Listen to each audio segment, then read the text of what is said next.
Hello, everyone, and thank you so much for being with us today.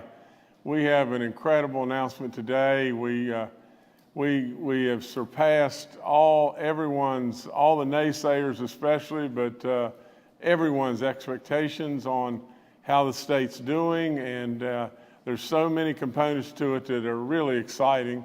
We're announcing today officially that we're at a 1.308, and get this, $1 billion surplus in the state of West Virginia in 1 year, in a 12-month period.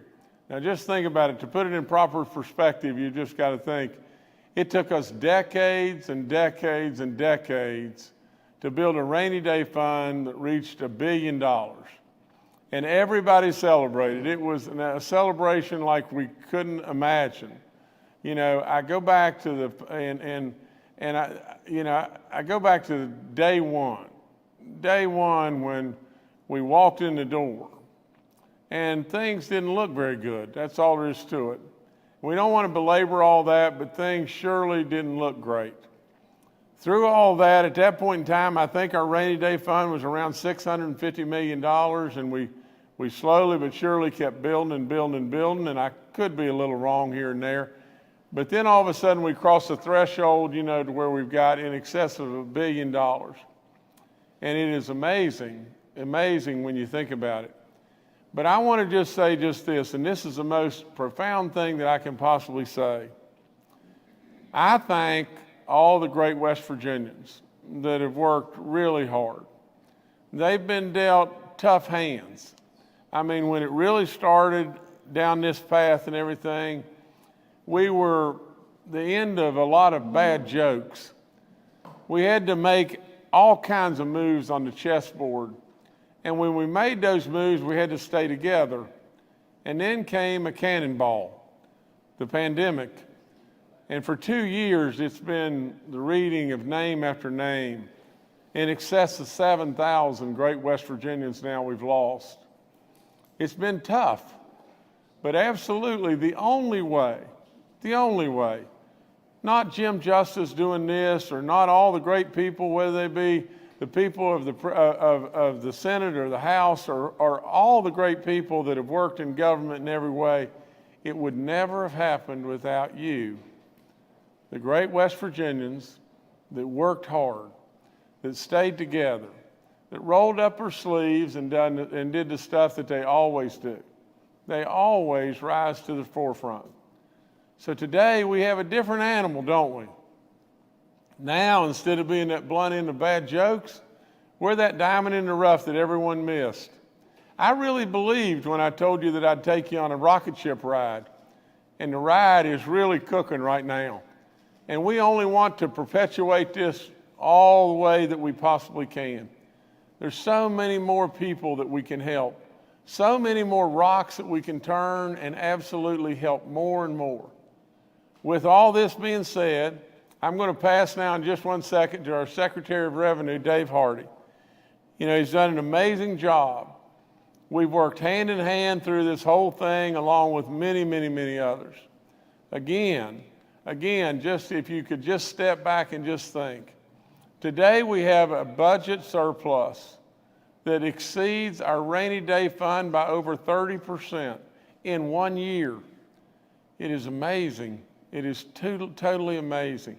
Now we've got to have the right challenges in front of us to not mess it up. And I'll get to some more announcements here in just 1 second, but I'm going to pass now to Dave Hardy, and Dave's going to tell you about this amazing ride and as to where we are right now, and then we're going to take some questions, and then we're going to go on with some further announcements.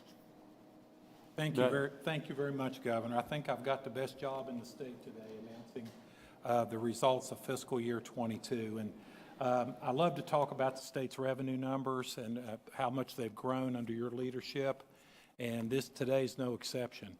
Basically, 99% of our revenue growth comes from 4 places, and that would be the personal income tax, the consumer sales tax, the corporate net income tax, and the severance tax. So I'm going to run you through each one of those. And again, to have the kind of success we're having, you can't have success in 2 of the 4 or 3 of the 4. you got to have it in all four of the four. And we had record-breaking revenue in all four categories. In the personal income tax, which is our largest revenue source in our state, in the month of June alone, when you compare June 22 to June 21, our revenue for the month of June was 22.8% higher in June of 22 versus 21.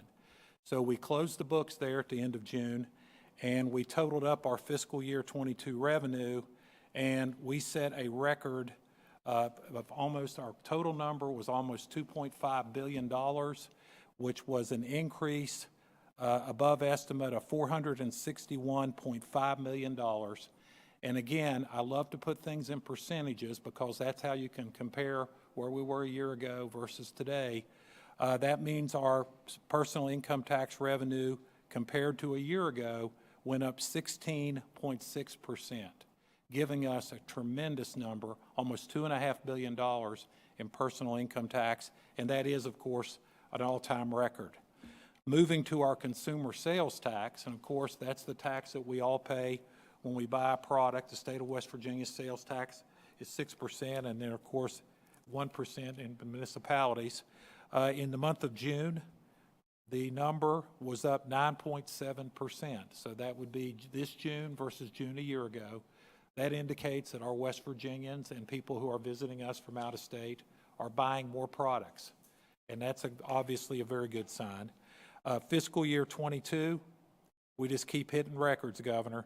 Our number was $181.7 million above estimate, which was a 7.7% increase from fiscal year 21.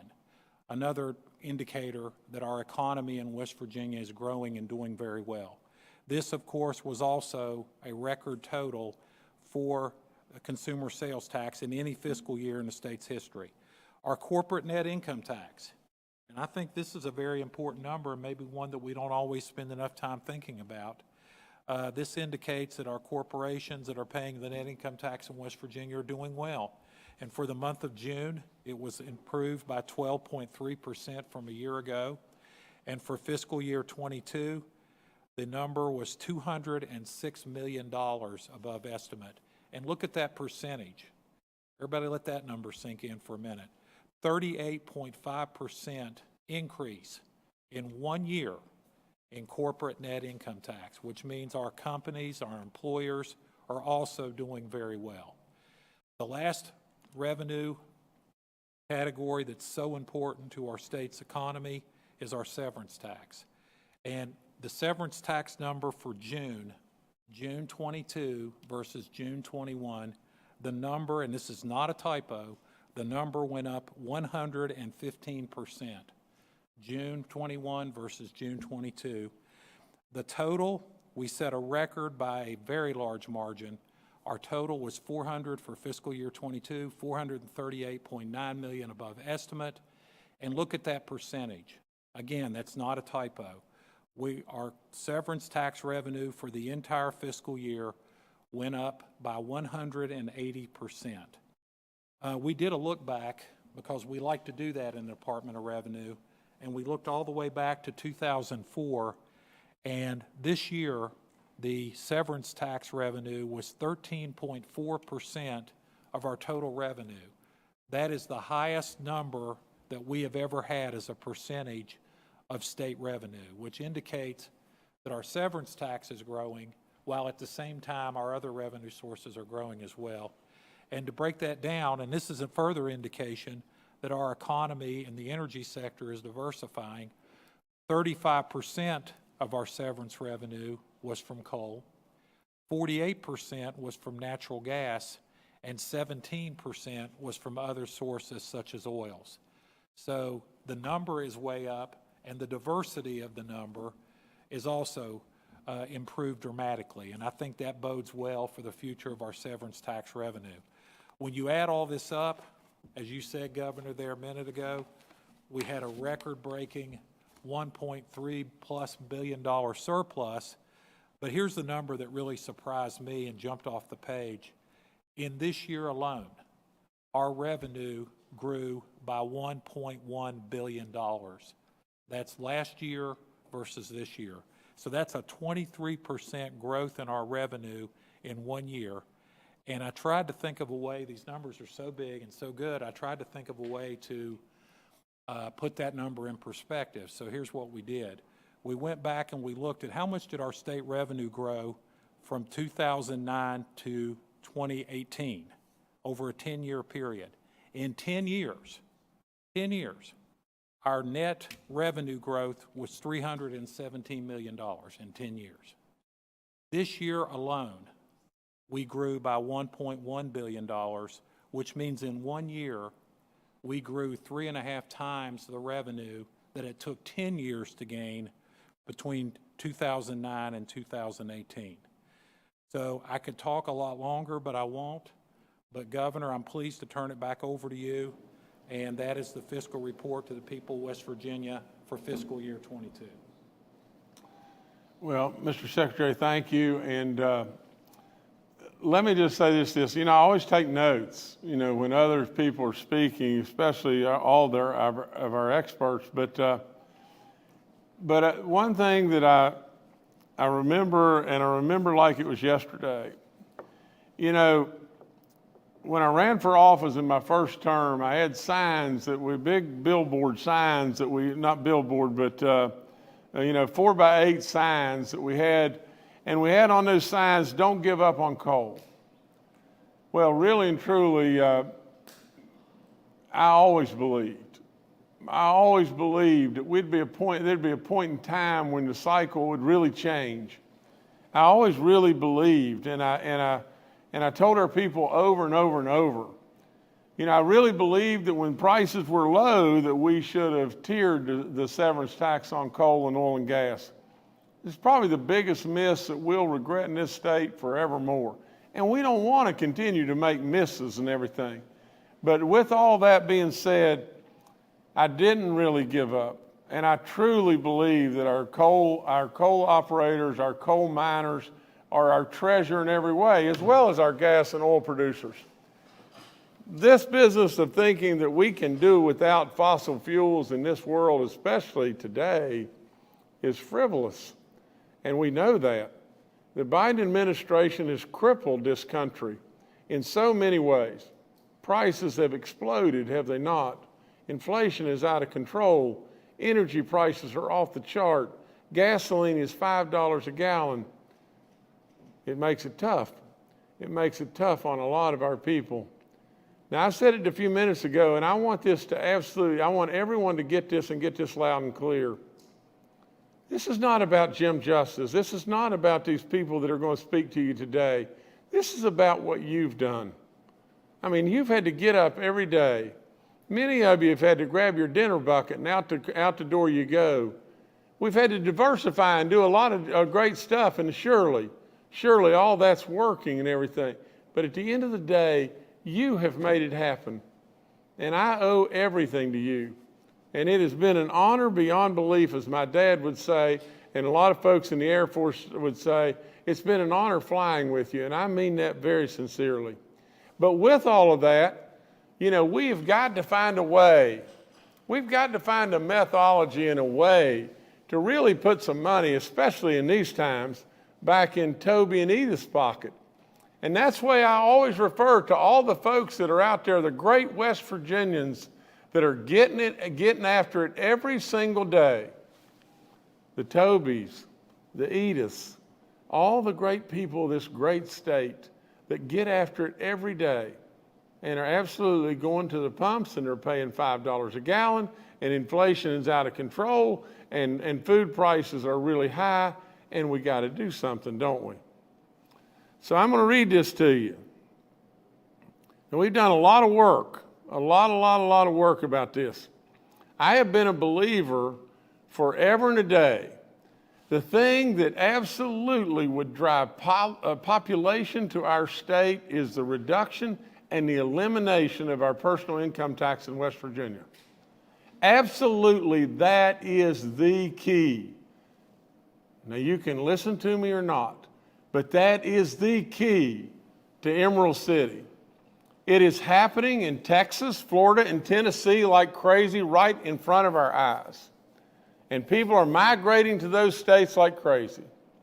So today, and I want to read this to you, as a result of our unbelievable economic growth, I am announcing that I will propose a 10% personal income tax cut as an aggregate. You will get the bill very, very soon. The legislature will get the bill very soon. And it will have different levels of tiering, and we'll try to make it as fair as we can possibly make it, remembering that absolutely we want real job creators to bring more and more opportunities to the folks of West Virginia. And to do that, we just can't ignore the people on the higher ends, because we are trying to attract them to bring their businesses here. We're going to make it retroactive to January 1st, the past January 1st, 2022. This will be a permanent reduction in the state income tax, or the state personal income tax. We want to provide West Virginians with a permanent tax cut for permanent relief and not a temporary stimulus. I will call a special session this month to coincide with the July interims and ask the legislature to pass a bill that I propose will get all of this and achieve all this and get all this done. I'm very, very hopeful that we will absolutely lay aside our differences and pass a bill basically that will get $254 million back into the hands of the people of West Virginia. We have the money to do it. Why $254 million? And we have vetted this with BDO over and over. There are ARPA regulations and restrictions on the ARPA dollars. And because of our growth, and I'm going to let Secretary Hardy explain this better, but because of our growth, this is the very maximum that can be done. This is the absolute fastest way that we can get money and real relief all across the board to every single taxpayer in the state of West Virginia. This is the way to do it, and do it right now. We've got the money. We've vetted it through BDO. The restrictions are met. And now what we need to do is move. We need to lay aside our differences. What a great opportunity for all West Virginians, Democrats and Republicans and independents, to vote for a tax cut. This is only the beginning. This is only the very beginning. It puts us on a glide path to someday be a state as Florida, Tennessee, and Texas are today, and others, but Florida, Tennessee, and Texas. How does all the population have to travel to get to Florida, Tennessee, and Texas? They come through West Virginia. Now, wouldn't the population that's in a New York or Philadelphia or wherever it may be, 2/3 of the population of this country is there. As they're traveling, would this not be the state that they would land and stay in? This is the way to drive population to us. I've said it many, many, many times. We missed on the tiering of the severance tax. We have semi-missed on absolutely trying to get rid of our personal income tax. This is the way to go. This is exactly the way we should go. We can do it right now. So I'm going to pass back to Secretary Hardy, and he's going to tell you a little bit more, explain a little bit more about the restrictions. And then we've been joined by our Secretary of Tourism and our Secretary of Economic Development. They're with us today. Chelsea and Mitch are with us today, and they're going to talk a little bit too. But nevertheless, I couldn't be happier. Thank you so much. Thank you, Governor. As you have pointed out, your goal has always been to eliminate the state income tax, and you presented the Department of Revenue with a challenge as to, under the American Rescue Plan guidelines, what would be the maximum amount we could cut our income taxes today and still be in accordance with what we call ARPA, the American Rescue Plan. To do a quick and dirty analysis there, ARPA has a set of what they call MOE guidelines, maintenance of effort, which means we can only reduce our taxes if we exceed certain growth guidelines. And the growth guidelines are complicated, and we spent a lot of time in the Department of Revenue studying our numbers, and you start with a baseline of calendar year or fiscal year 2019, and then you come forward and you adjust your revenue growth. And then if you exceed those numbers and those goals, then you have the option of perhaps cutting some of your taxes. We do that, of course, the Department of Revenue. We work hand in hand with the governor's office.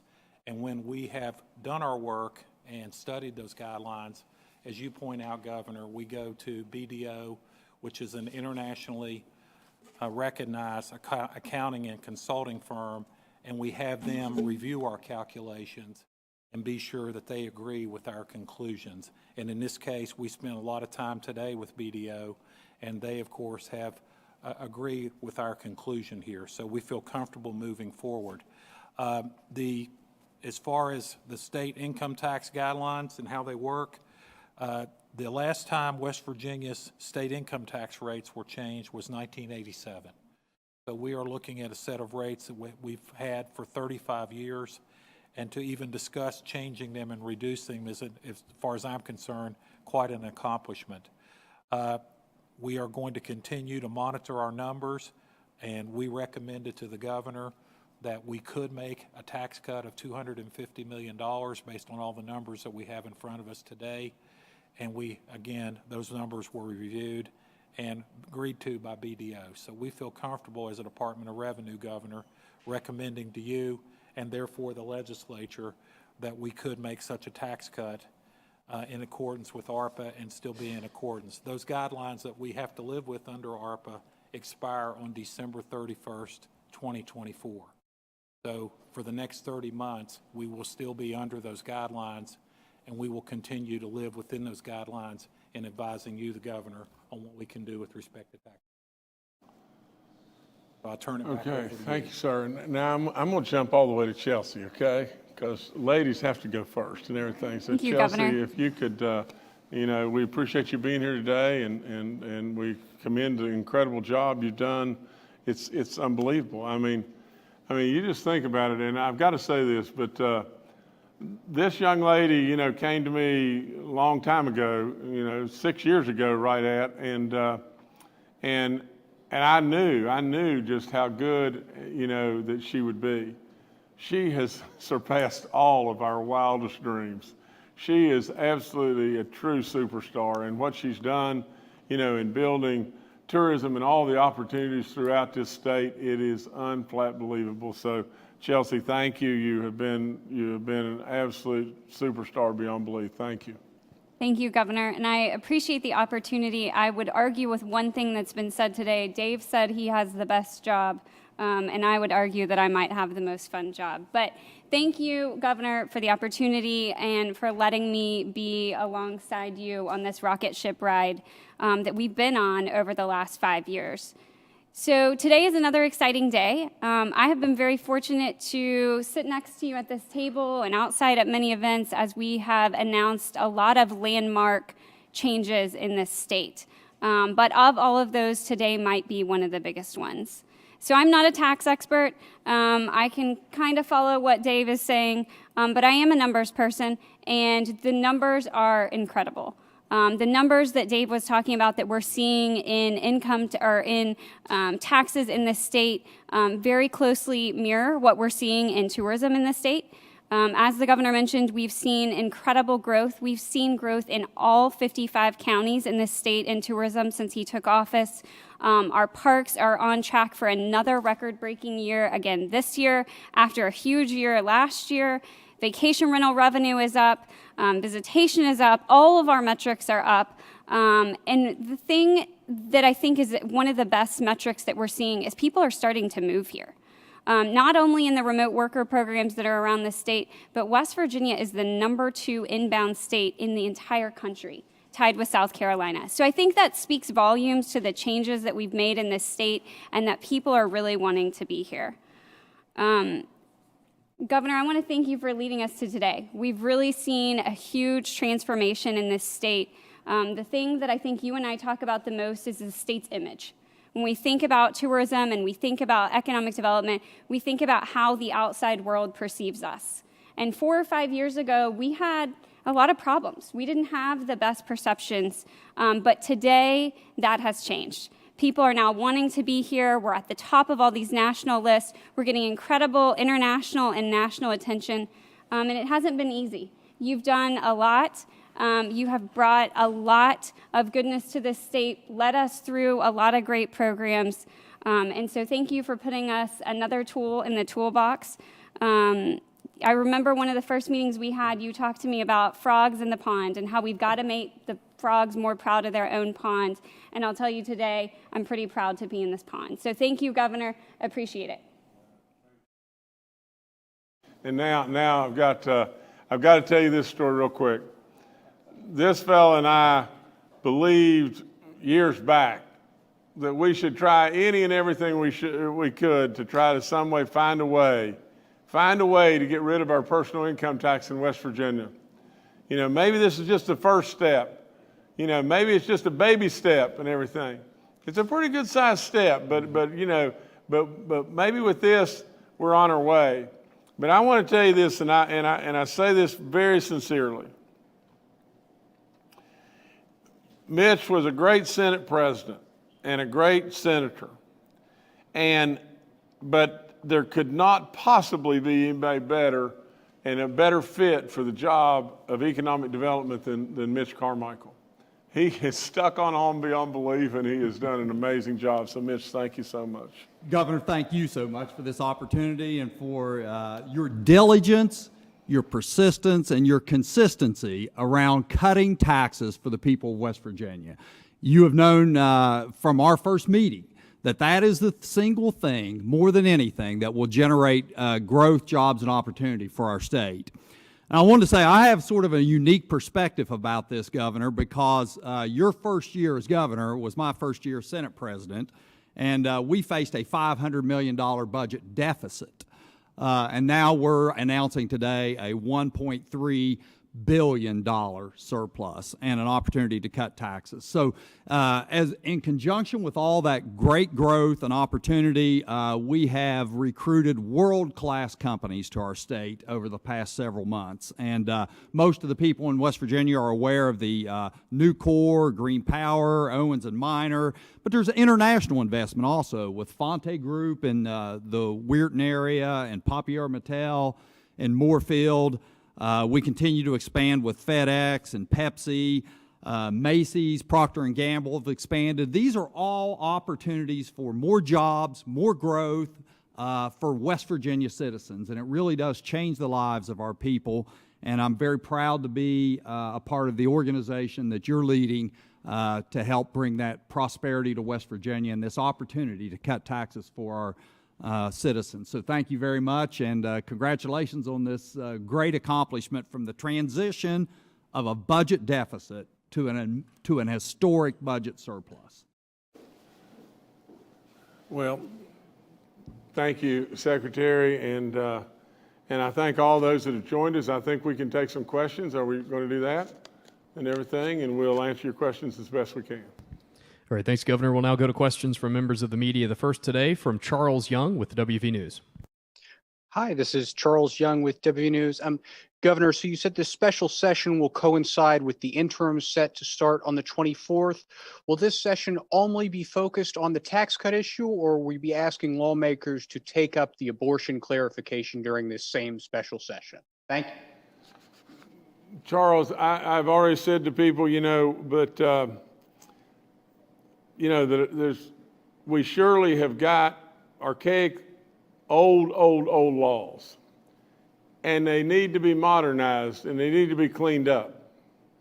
And I've said that originally, I said that I would not hesitate to call a special session. And then we had a lot of media folks and whomever saying, well, what are you waiting on? I mean, we really got to do something in regard to this. And now we're in a situation to where the man that we look to, or the person that we look to, from the standpoint of the most guidance in regard to law, is our Attorney General. And our Attorney General tells us without any question, he sends out a statement. I talked to him on the phone, and he said, we got to move now. We got to move right now. So from the standpoint, I guess you'll hear in the next day or two, you'll hear as to whether or not we're going to try to take them both up at the same time in the interims. It seems to me that that's the best place to do this. I know without any question, we need time. And without any question, we need deliberation.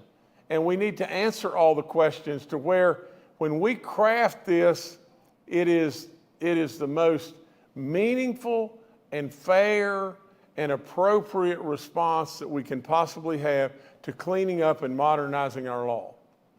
I get every bit of that. In this situation today, you've got the guy that is the biggest lawmaker or legal mind that we have to draw from in the state, and he says you got to go right now. And Governor, what are you waiting on? And from the media standpoint, what are you waiting on?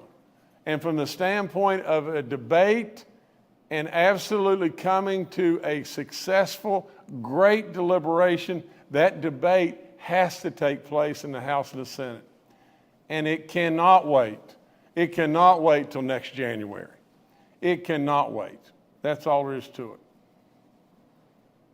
All right, thanks, Charles. Next to Stephen Adams with Ogden Newspapers. Yeah, Steve Adams, Ogden Newspapers here. This might be more of a question for Dave Hardy, but whoever wants to answer it can. But I am kind of curious, kind of looking at this without all the specific details. What's the difference between this and the plan that was presented during the legislative session by the House Finance Chairman, Eric Householder? Because that was also a 10% rate that had an approximate cost of, I think, somewhere between $250 and $260 million as well. I know there was a funding for that was in the back of the budget at one point. I know that got line item vetoed out. But what is the difference? Because that also had some individual cuts to the specific rates. It wasn't completely across the board. I think it was somewhat tiered as well. So if someone wants to kind of answer that, I'd appreciate that. Thank you.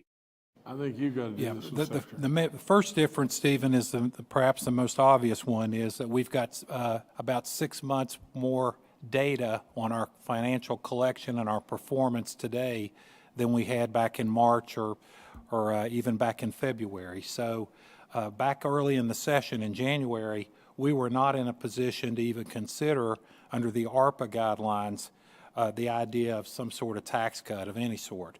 Secondly, in my judgment, and I've said this to the governor and anybody else that will listen, the best tax proposals are ones that are simple and easy to understand. And this tax proposal is pretty basic. It involves 10% of the personal income tax, which is about $254 million. It's easier to understand, it's easier to explain, and it's more equitable rather than have one, and I don't mean to in any way disparage the other plan, but the other plan had a number of triggers and other things in it that were very, very complicated and difficult to explain and understand. So it's twofold: better data, better compliance with the ARPA guidelines, that's one, and second, simplicity and fairness would be two. All right.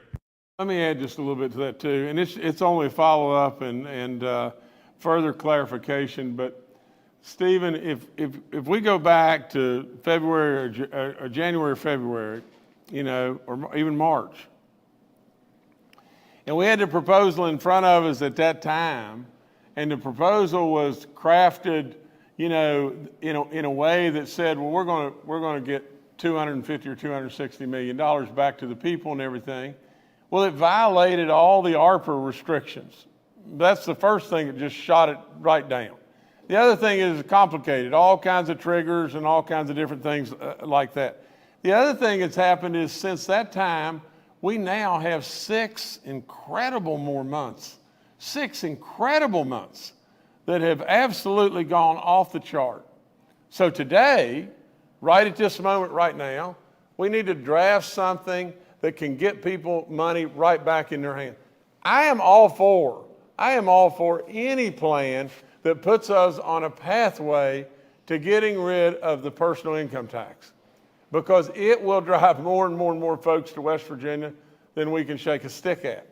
That's all there is to it. And so with that now, we got 6 months more of great data, 6 months more of incredible, incredible growth that are way beyond the previous the first 6 months. And with all of that now, we comply.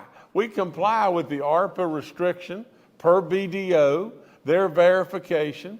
This is not cluttered with all kinds of triggers. It's just as simple, as I always say, is as simple as mud. So with all that, you got $5 gasoline today. You got all kinds of issues that last January or February we didn't have. You know, it is a different world today. It may look alike from the standpoint that it's the same amount of dollars, but it is entirely different. And it satisfies exactly what I want to see. And that is us on a glide path to getting rid of our personal income tax in West Virginia and driving more and more and more people to West Virginia. All right, thank you, Stephen. Next to Mark Curtis with Nexstar Media. Good afternoon, Governor and Cabinet Secretaries. Good to see you all, fellow reporters. Governor, as you know, 2 years ago when there were two different versions of the elimination of the personal income tax, one in the House, one in the Senate. The one in the Senate included some offsets. I think there was a sales tax increase, but there was also a very controversial bill to put sales tax on certain services, specifically broadcast advertising. Do you envision that the eventual phase out of the state personal income tax will have to include those offsets, such as a sales tax increase and a tax on broadcast advertising, or do you think those can be ruled out? Well, Mark, let's hope they can be ruled out. I mean, right now, if we stay on the glide path that we're on right now in the state of West Virginia, they can be ruled out.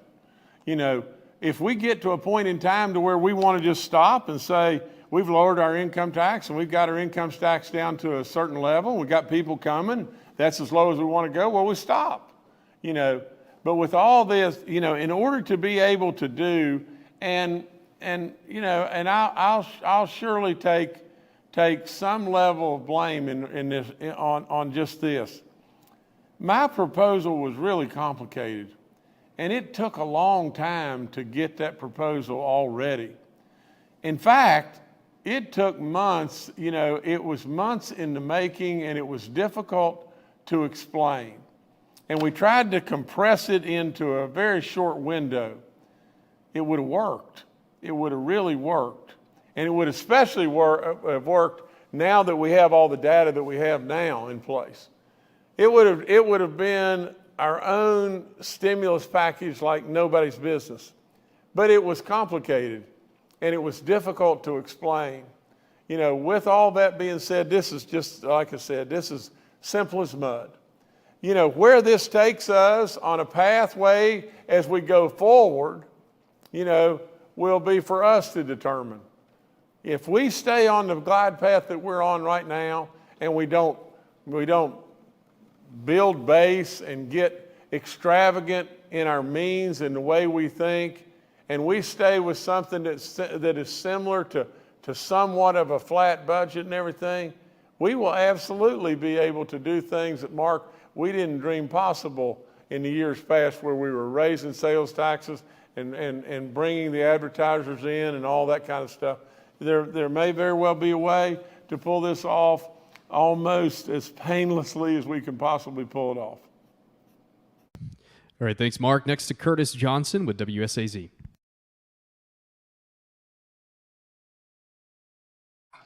There, I think I got the mute off.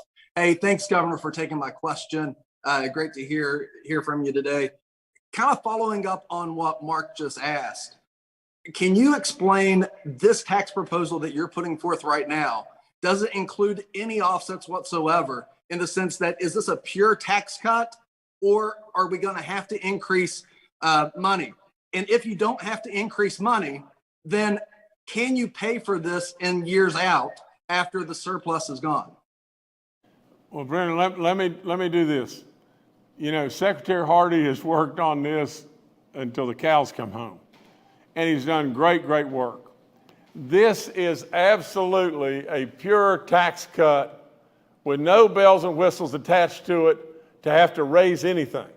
But I'm going to let Secretary Hardy, because he's the authority on this, and he can give you that answer better than I can give it. Sure, Governor. We spend almost nothing, full time. Go ahead, Governor. No, I apologize. It was Curtis, and I messed up there. Sorry.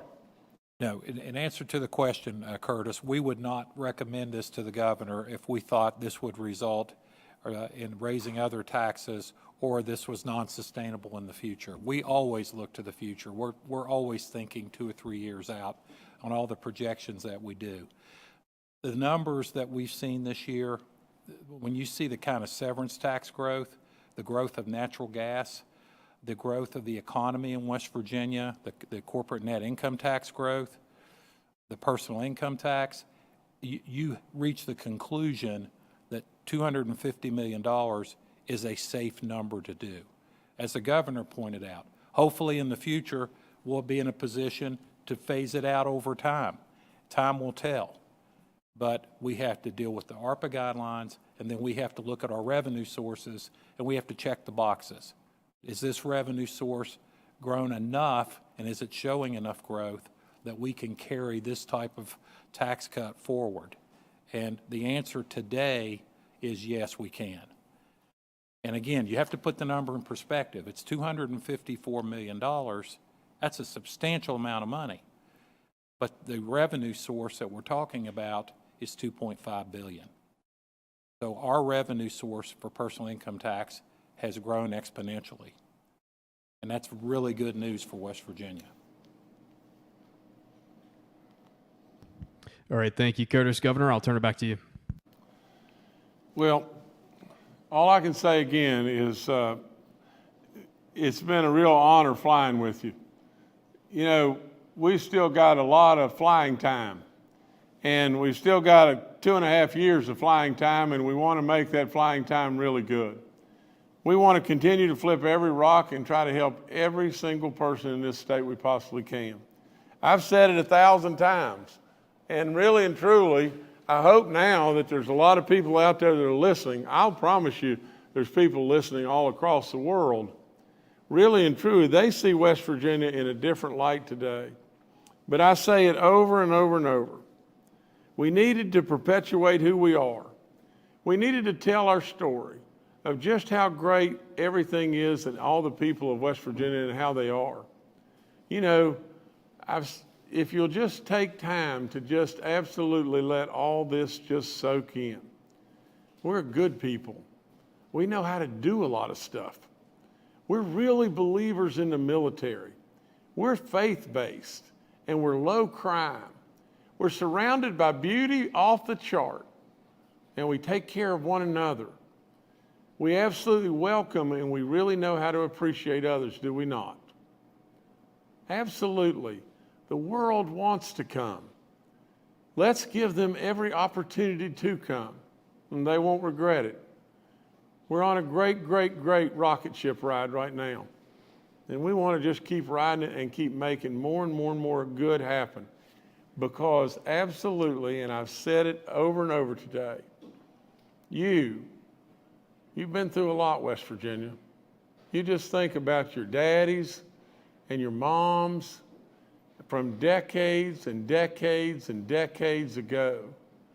Think about your granddaddies, your great-granddaddies, your great-great-granddaddies. Think about what they had to endure. Think about how they got up in the mornings and went into coal mines and protected us in World War I, World War II, absolutely fueled this nation and gave us the ability to have our freedoms today. Think about how many, all of them, enlisted in and became incredible veterans. Think about how many gave the ultimate sacrifice. Think about all the bad jokes that they had to endure. Absolutely, with people kicking them every way you could kick them. Think about where we've come. Without any question, we owe them. And we owe all these great people that have made us what we are. Really and truly, I'm just a man. They're an engine. They're all an engine. You're all an engine, and you've made it happen. I love you with all my soul. It's an honor beyond belief. Let's just do one thing right after another, right, and really build this thing into something unbelievable. Thank you so much. That's all I got.